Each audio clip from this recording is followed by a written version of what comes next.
গরম ভাতে এরকম একটা চিংড়ি মাছ হলে আর কোনো কথাই হবে না।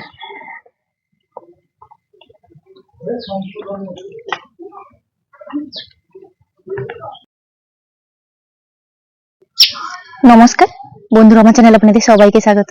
আজকে ছোট চিংড়ির একটা অসাধারণ রেসিপি শেয়ার করব।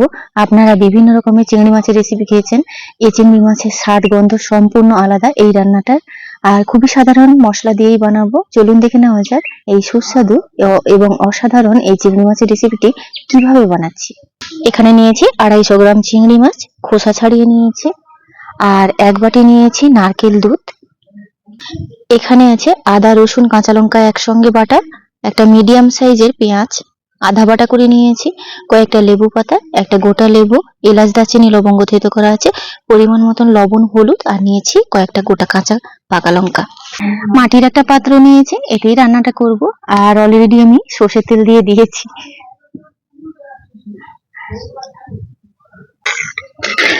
তেলটা এখানে গরম হয়ে গেছে, এলাচ দারচিনি লবঙ্গটা দিয়ে দিলাম ফোড়নে। এবার আদা রসুন কাঁচা লঙ্কা বাটাটা দিয়ে দিলাম।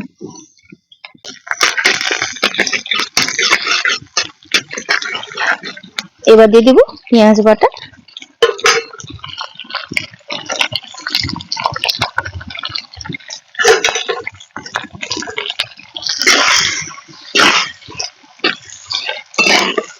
পরিমাণ মতন লবণ আর হলুদটা দিয়ে দিচ্ছি।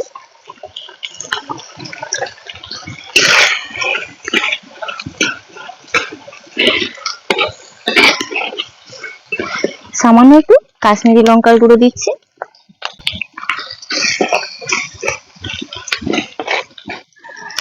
এই মশলার উপরেই কিন্তু এই লবণ হলুদ মাখানো চিংড়ি মাছটা দিয়ে দেব।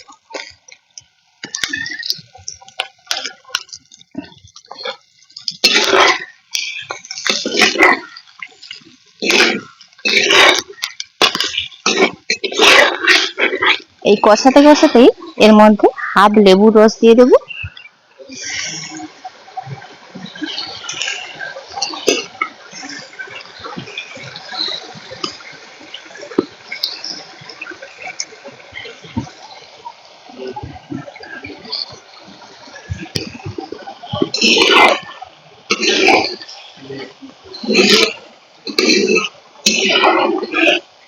এখন থেকেই যা ফ্লেভার উঠছে, আর কি বলবো, এই রান্নাটিতে একটু তেল বেশি দিতে হয়। এই তেলটা দিয়ে ভাত মাখিয়ে খেতে অসম্ভব সুন্দর লাগে। এবার আমি এখানে দেখুন তেলটাও খুব ভালোভাবে ছেড়ে গেছে, মশলাটা খুব ভালোভাবেই কষানো হয়ে গেছে। এবার এই পর্যায়ে আমি দিয়ে দিচ্ছি এখানে নারকেল দুধ। কোনো রকম জল ব্যবহার হবে না এই রান্নাটা। এই ঘন নারকেল দুধেই কিন্তু এই রান্নাটা হবে। আর এটা কিন্তু আপনারা বলবেন যে এই যে মালাইকারি হয়ে গেল, তবে নয়। এটা কিন্তু এই যে নারকেল দুধের যে মানে রসটা, এটা কিন্তু একদম শুকিয়ে যাবে। এই পর্যায়ে 6-7টা মতন লেবু পাতা নিয়েছি, এই গন্ধরাজ লেবু পাতা দিয়ে দেব। এতে করে ফ্লেভারটাও আসবে খুব সুন্দর। আর লেবুটা দেওয়ার কারণে অলরেডি কিন্তু একটা সুন্দর ফ্লেভার এসছে। আপনি কিন্তু অনেক সময় কি হয়, মাছের একটা কাঁচা গন্ধ থাকে, এই লেবু দিয়ে এইভাবে রান্না করলে পরে অসম্ভব সুন্দর, মানে একটা তরকারি দিয়ে ভাত খাওয়া হয়ে যাবে।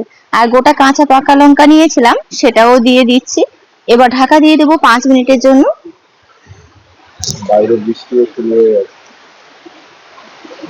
এত ছোট ঢাকনা তো আমার কাছে নেই, তবে এই গামলিটা ঢাকা দিয়ে দিলাম। আপনারা কাছে থাকলে হয়তো খুব ভালোভাবে বুঝতে পারতেন। এখানে কিন্তু এত সুন্দর একটা ফ্লেভার চারদিকে ছড়িয়ে গেছে। এবার ফাইনাল লুকটা আপনাদেরকে দেখাচ্ছি কত সুন্দর হয়েছে। কি বলবো, যতটা দেখতে সুন্দর তার থেকে 100 গুণ খেতে সুন্দর। 5 মিনিট নেভানো আছে, এইভাবে বসিয়ে রেখেছি। এই যে দেখুন ওপর থেকে কত সুন্দর ভাবে তেলটা ছেড়ে গেছে।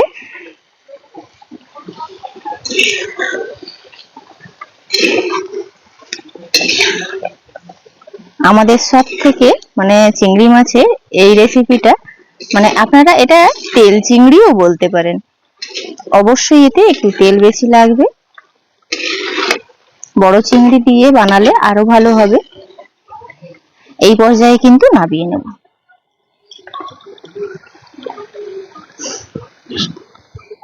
মাটির পাত্র নামিয়ে আনার মোটামুটি 2-3 মিনিট ফুটতেই থাকবে, এতেই কিন্তু অনেকটাই রান্না হয়ে যাবে। গরম ভাতে এরকম একটা চিংড়ি মাছ হলে আর কোনো কথাই হবে না।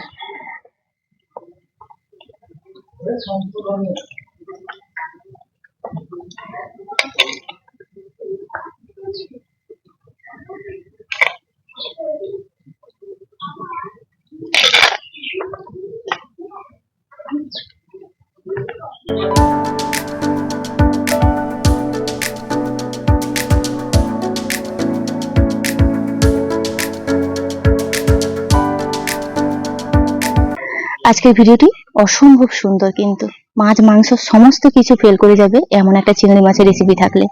এখানেই শেষ করছি। ভিডিওটি ভালো লাগলে অবশ্যই লাইক শেয়ার কমেন্ট করবেন। আপনারা ভালো থাকবেন, সুস্থ থাকবেন, সাবধানে থাকবেন।